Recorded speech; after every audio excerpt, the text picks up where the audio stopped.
생각이 너무나 많으면 지금을 제대로 살아가지 못합니다. 우리에게 가장 소중한 것이 지금이라는 말이 있죠. 아마 들어보셨을 거예요. 황금보다 더 소중한 것이 바로 지금이다. 왜냐하면 황금을 소유하고 있어도 죽은 다음에는 어쩔 수 없잖아요. 아무 의미가 없잖아요. 지금을 살아가지 못하는 사람은 행복할 수 없죠.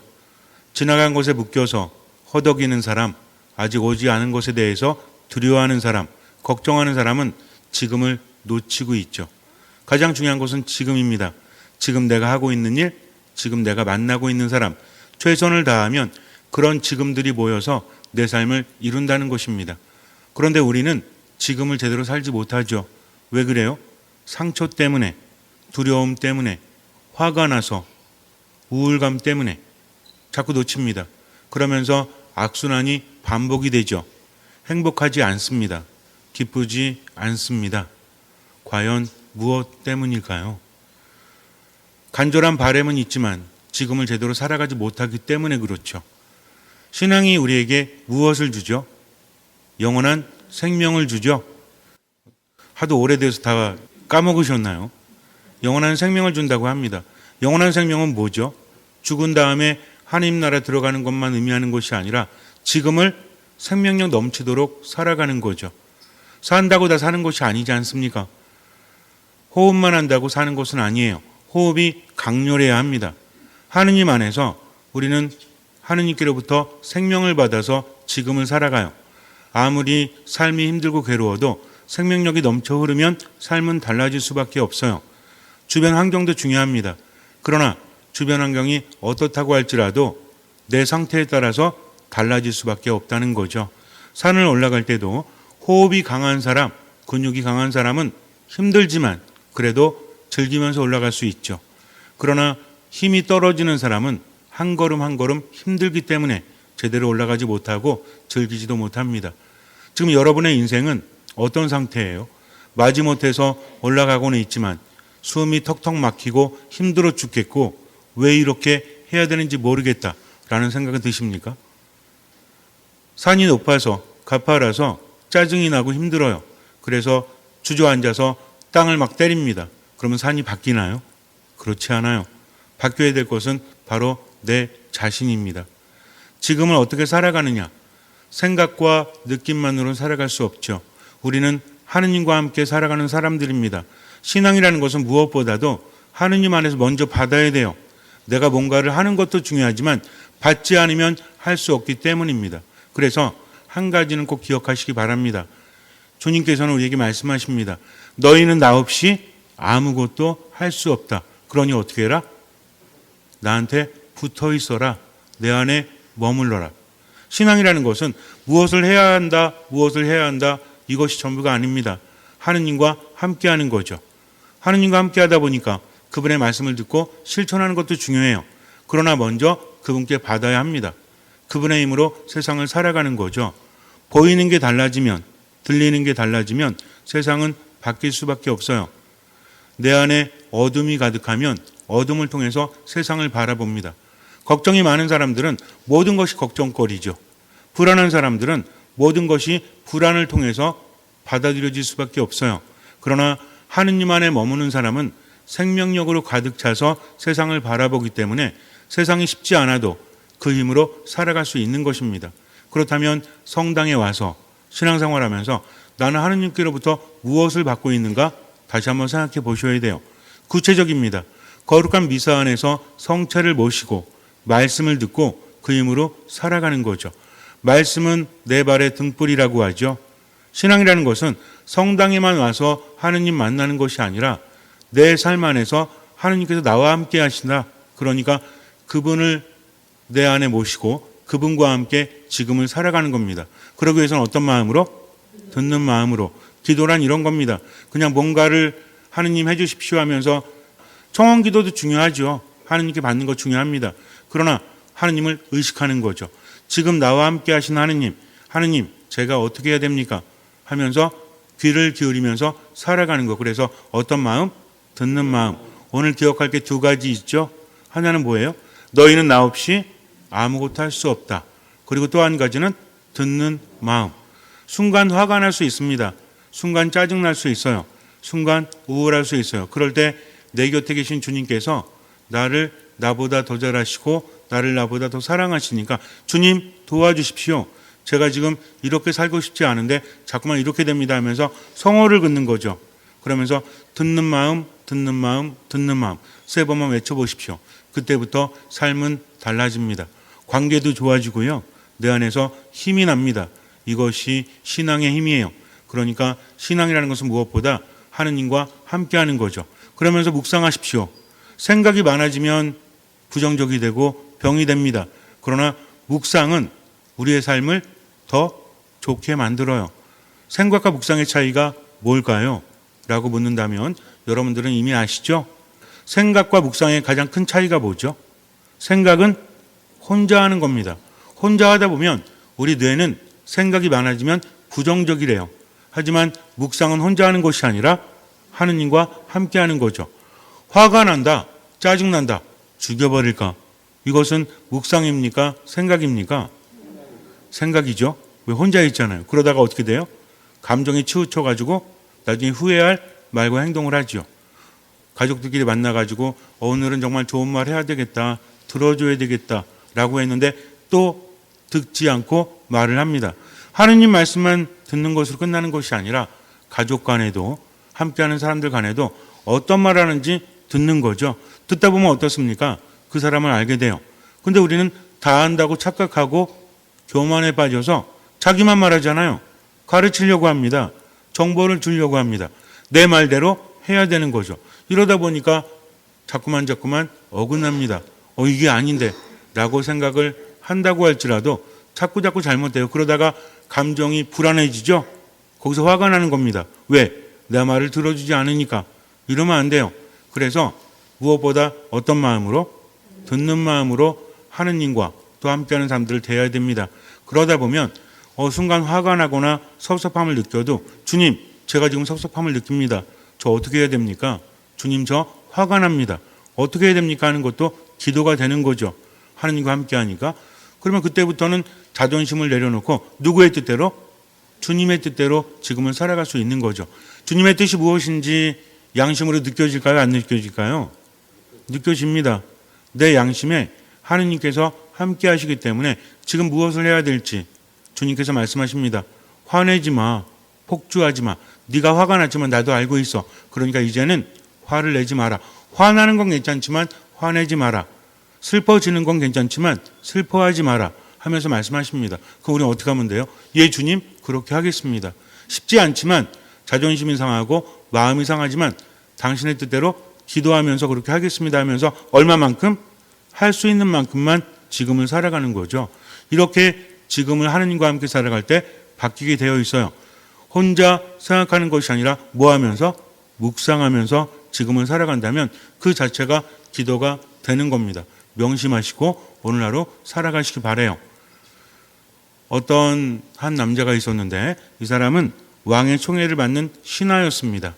어느 날 왕이 들어오라고 그래요. 갑자기 한밤중에 생각을 합니다.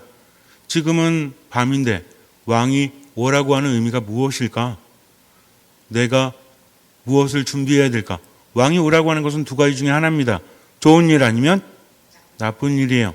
근데 한밤중에 급히 들어오라고 하니까 준비할 시간은 없는데 들어오라고 하니까 좋은 일일까요? 나쁜 일일까요? 알 수는 없지만 왠지 부정적인 생각이 듭니다. 그래서 이런저런 생각을 해봤어요. 내가 혼자 갔다가 봉변을 당할지도 모르니까 임금의 총애를 받는 다른 신하, 나랑 친한 신하와 함께 가자 하면서 A라는 신하의 집으로 갔습니다. 정말 친한 친구였어요. 왕의 총애를 받는 신하였고 그리고 매일을 함께했던 그런 친구였습니다. 가서 말합니다. 이복에 지금 왕께서 나를 부르시네. 그러니 나와 함께 가줄 수 있겠나?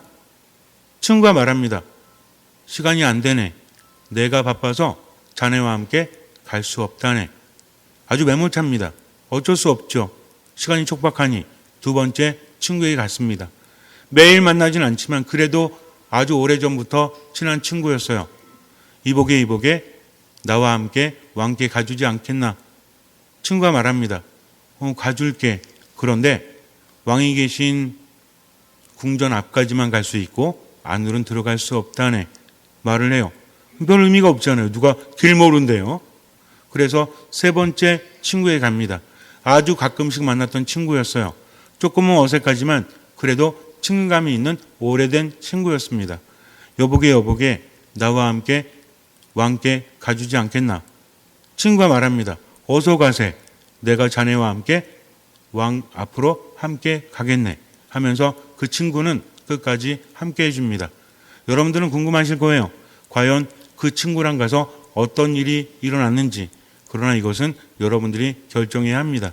왜냐하면 이 이야기의 중심은 그것이 아니기 때문에 그래요.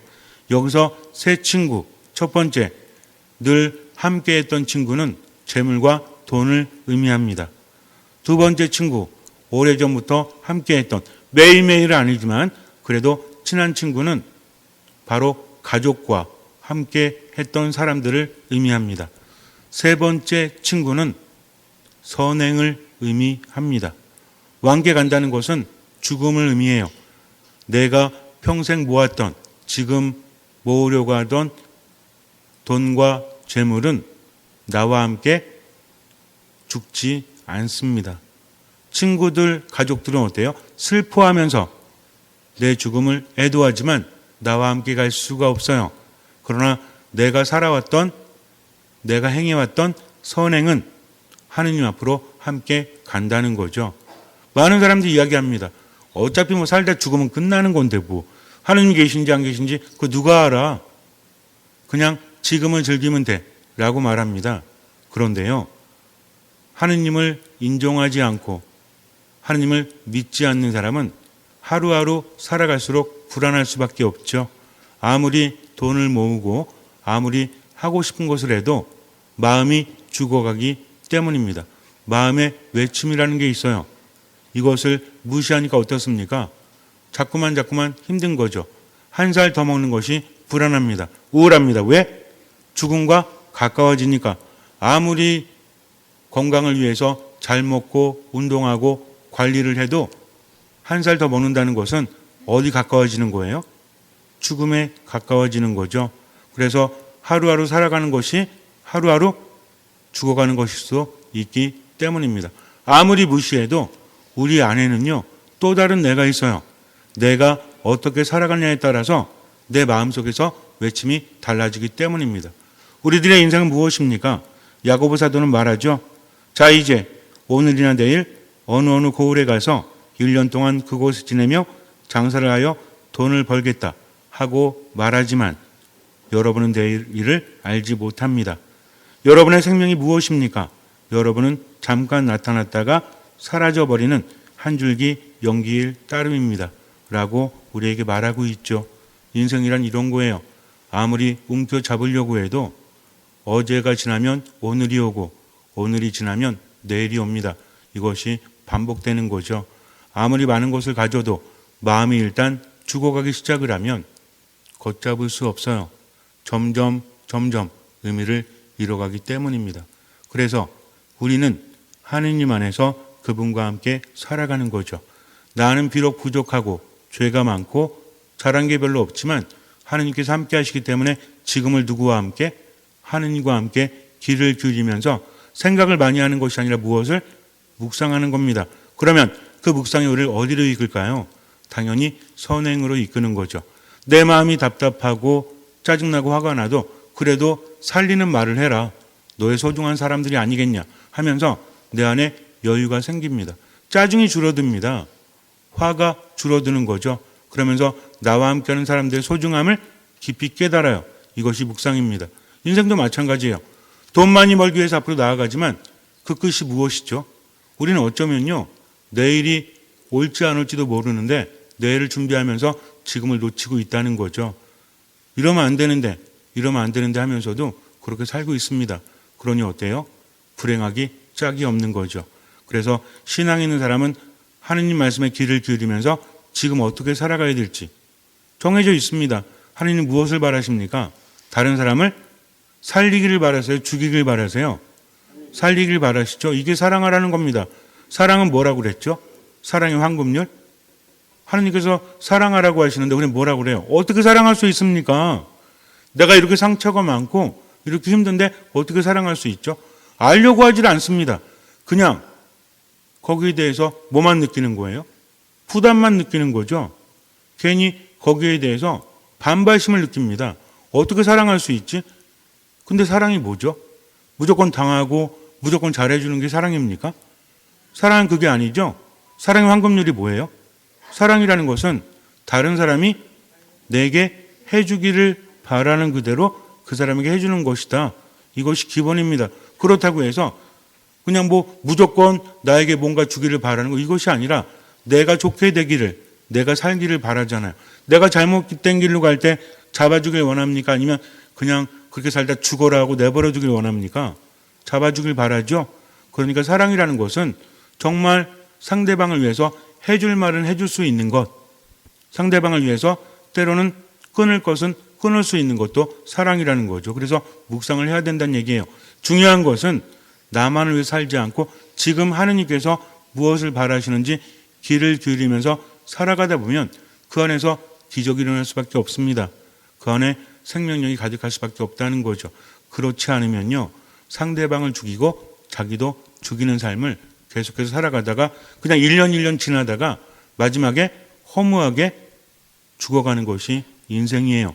그러나 우리는 하느님과 함께하기 때문에 하루하루 죽어가는 것이 아니라 하루하루 살아갑니다. 명심하시기 바래요. 그래서 지금을 놓치지 말고 오늘 하루만이라도 한번 해보세요. 사람을 죽이기보다 어떻게 한다? 살린다. 잠시 눈을 감으세요. 지금을 살아가는 사람은 행복한 사람이죠. 걱정하지 마십시오. 아무것도 바뀌지 않아요. 불안해하지 마십시오. 아무것도 바뀌지 않아요. 내일 때문에 지금을 놓치면 안 됩니다. 여러분들이 하느님 안에서 듣는 마음으로 머물 때 마음속에 생명력이 가득하죠. 그러니 지금 함께 하신 하느님, 제가 어떻게 해야 됩니까? 늘 기도하면서 묵상하면서 지금을 살아가세요. 떠오르지 않으면 무조건 표정, 말, 행동으로 사람을 살리고 지금을 놓치지 마십시오. 그렇게 살아가십시오. 모든 말과 모든 행동과 표정에 선을 담아서 내보내십시오. 주님께서는 그 믿음을 보시고 우리 삶에 놀라운 기적을 일으켜 주실 것입니다. 아멘.